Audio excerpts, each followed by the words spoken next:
Hey everyone, Luke Drake here. I'm going to be testing some new equipment that just came in. I'm really excited about it.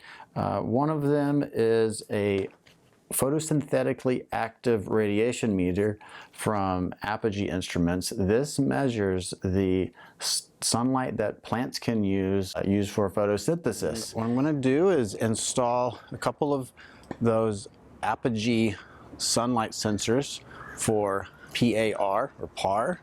I'm going to do one of them in the shade, one of them in the sun, just to check it out, see how they work, give it a first look. I haven't set these up before.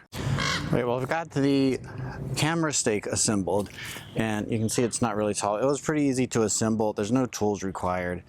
You just put the feet together, you attach the base, and then the accessory components. The bolt here on the top, fits a standard camera mount. And this is the kind of camera stake that's used a lot for wildlife cameras.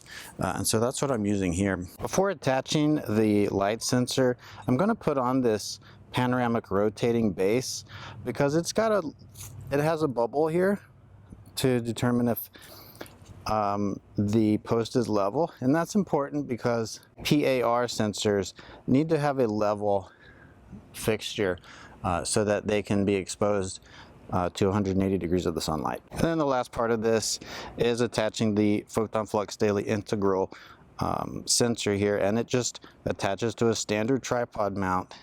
I've already installed the batteries. Let's go install it inside the test plot. You just step down on the 3 legs and it goes down. In my case, I've got it right in the middle of a bed of sweet potato vines. So PAR meters, the unit that it measures is Photosynthetic Photon Flux Density.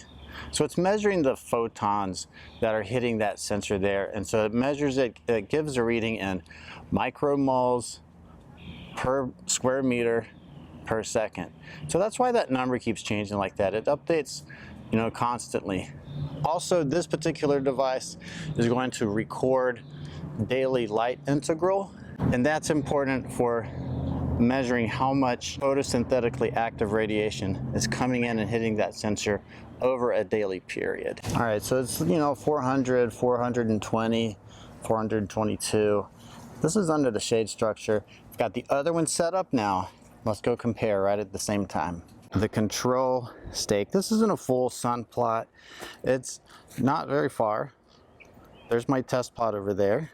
So in full sun, it's reading about 1760 micromoles per cubic meter per square meter per second. And in the shade, about 500. So that's the difference.